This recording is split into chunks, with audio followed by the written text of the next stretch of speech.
আসসালামু আলাইকুম এভরিওয়ান, সবাই কেমন আছেন? আপনাদের দোয়ায় আল্লাহর রহমতে আমরা সবাই ভালো আছি। আজকে ফারিসের বাবার জন্মদিন। সে উপলক্ষে কি কি আয়োজন করতে পারি সেটাই করব। আসলে সেভাবে কিছু না,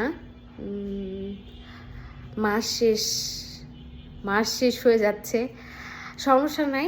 আল্লাহ যতটুকু সামর্থ্য রাখছে সেটাই করব।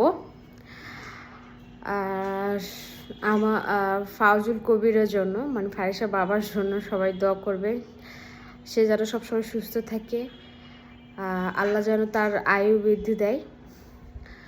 পুরা রুম আমার অগোছালো, দেখেন পুরা রুম অগোছালো আমার।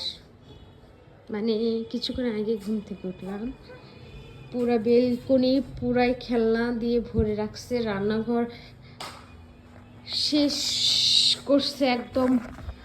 কালকে রাতে বারবিকিউ করে খাইছে উনি। কি রান্না করব দুপুরবেলা, সন্ধ্যার পরে কি করা যায় সেটা ভাববো।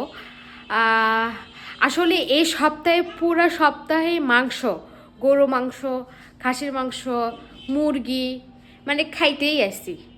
ভাবেছি আজকে মাছ করব, মাছ ভুনা করব, তার জন্মদিনে আমি মাছ ভুনা করব। আসলে মাংস খাইতে খাইতে মানে বোরিং লাগতেছে আমাকে একদম। সবজিও আমি খাচ্ছি, তাই ভাবেছি যে আজকে আমি তার জন্য মাছ ভুনা করব, শোল মাছ ভুনা করব। দুপুরবেলা সে সন্ধ্যায় এসে খাবে, সন্ধ্যার পর আবার রাতের খাবারটা কী যে তৈরি করব সেটাই ভাববো। রুমটা পরিষ্কার করতে হবে, রান্না করতে হবে দুপুরবেলা, তারপরে একটু বাহিরে যাব তার জন্য গিফট কেনার জন্য এবং কেক নিয়ে আসার জন্য। অবশ্যই পুরো ভিডিও দেখবেন, অনেক কিছু হবে পুরো।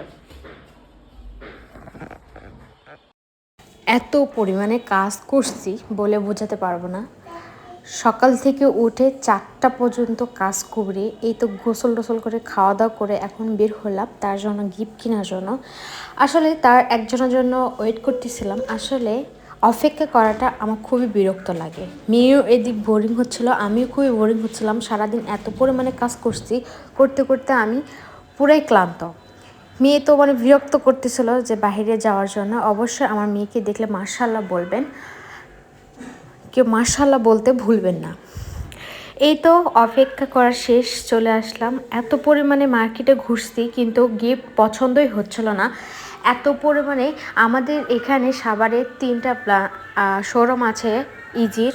পুরাই ক্লান্ত হয়েছে হেঁটে হেঁটে, কেননা একটা গিফটও পছন্দ হচ্ছিল না। পরে লাস্ট আমরা একটা গিফট পছন্দ করেছি। এদিক মেয়ের ঘুম হয় নাই, সারাদিন সে তো ঘুমায় একবার করে, সে ঘুমাতেও পারে নাই, কিন্তু অনেক বিরক্ত করতেছিল ওই জন্য। এই তো গিফট একটা পছন্দ হয়েছে, বাসায় এসে আমার মেয়ে তো প্রচণ্ড খুশি, কেননা বুঝতেই পারছে কেউ না কেউ আসবে আমাদের বাসায়।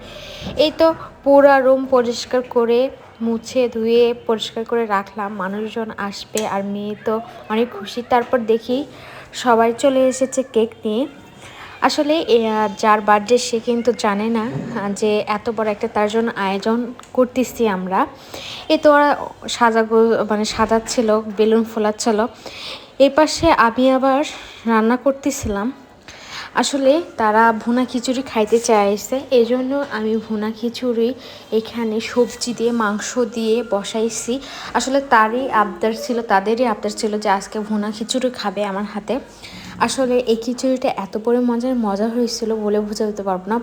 সব রকমের সবজি, বেশি করে ডাল, এবং আমি এখানে পোলার চাল দিয়ে কিন্তু খিচুড়িটা করব, এই জন্য আরও মজা হয়েছিল।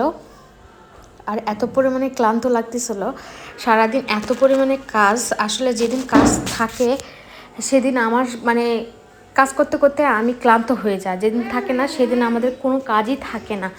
এই তো এখন আমি মাখায় বসাবো। আসলে মাখায় বসালে অনেক মজা হয়, এই জন্য আমি মাখায় বসাচ্ছিলাম খিচুড়িটা। আসলেই কিন্তু মজা হয়েছিল খিচুড়িটা, আমি বলে বোঝাতে পারবো না। অবশ্যই বার্থডে বয়ের জন্য সবাই দোয়া করবেন, তার জন্য আয়ু বৃদ্ধি হয়। এই তো সাজানো হয়েছে। আজকে এই পর্যন্ত, নেক্সট ব্লগের জন্য ওয়েট করবেন, পুরো ভিডিও দেখবেন। অবশ্যই লাইক কমেন্ট শেয়ার করবেন, ভালো লাগবে আপনাদেরকে। আল্লাহ হাফেজ।